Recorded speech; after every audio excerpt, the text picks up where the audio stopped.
تحياتي لكل مشاهدي هذا الفيديو. أنا المواطن الفلسطيني نزار بنات، وحاب أشكر الشعب المصري على دوره العظيم والتاريخي في حصار قطاع غزة. شكرا يا مصريين. بس تذكروا، إذا كان مقابل هذه الدماء اللي بتسيل في غزة إنه العشوائيات عندكم تقل، ما عندنا مشكلة، إحنا شعب بحب يعطي. إذا كان هذا الحصار اللي أنتم بتساهموا فيه ممكن يخفف أزماتكم ومشاكلكم، برضو إحنا مش زعلانين. بس تذكروا، يوما ما أرسلتوا جيشكم يحارب في العراق، أرسلتوه يحارب مع أمريكا في العراق. شو الثمن؟ زادت العشوائيات، وزاد الفقر، وزادت الكروش، وزادوا رجال الأعمال، وزاد تسلط المؤسسة العسكرية عليكم. شكرا يا مصريين. النظام المصري بيفسر إصراره على حصار غزة بحماس. لا يا عسكر مصر، طول عمركم هيك، حاربتوا فتح بنفس اللغة، حاربتوا الجبهة الشعبية بنفس اللغة، حاربتوا كل الفصائل الفلسطينية بنفس اللغة عشان تطوعوها وتدخلوها كامب ديفيد معكم. انتوا بعتوا شهدائكم في كامب ديفيد، احنا بنرفض نبيع شهدائنا، وهاي مشكلتكم، شاعرين بالعجز امامنا يا عسكر مصر.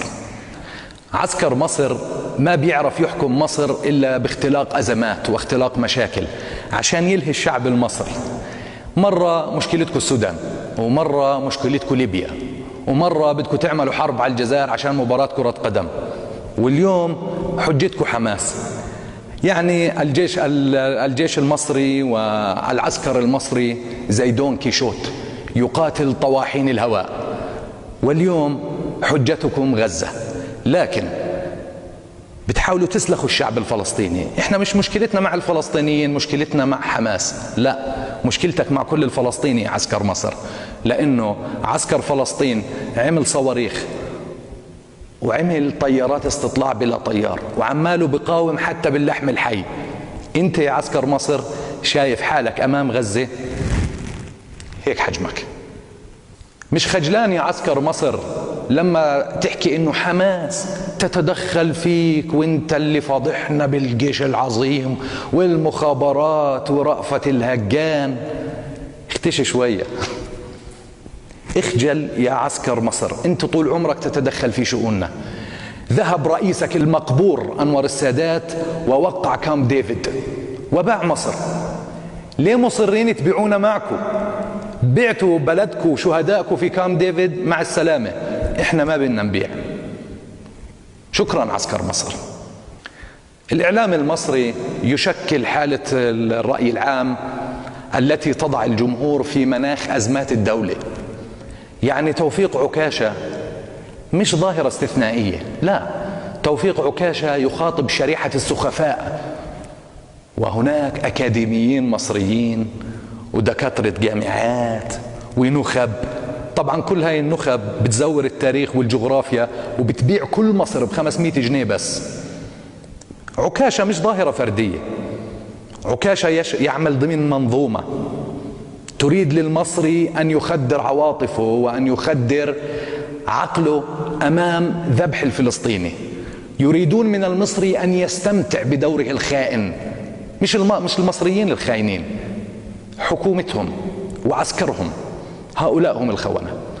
انت يا عكاشة استمر، انت يا عكاشة كده.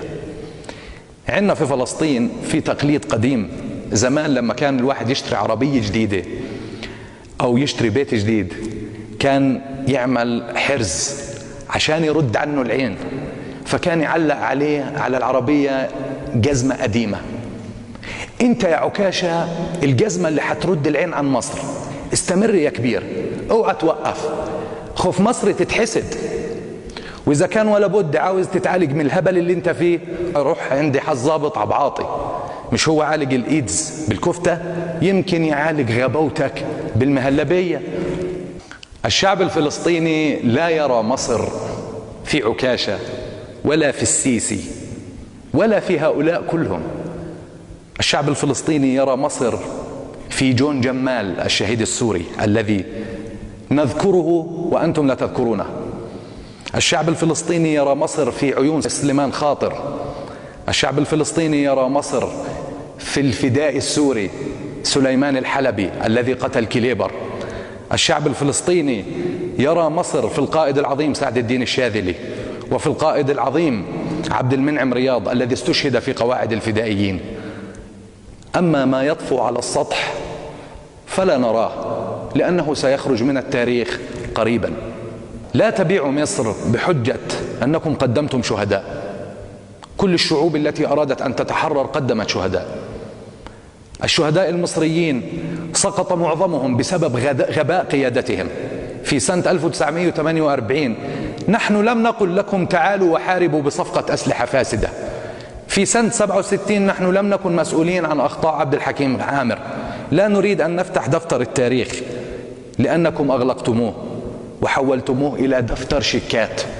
أما نحن فما زالت رائحة اللحم المحروق وما زالت أصوات الجنود المصريين الذين دفنوا أحياء في سيناء تلهب عقولنا.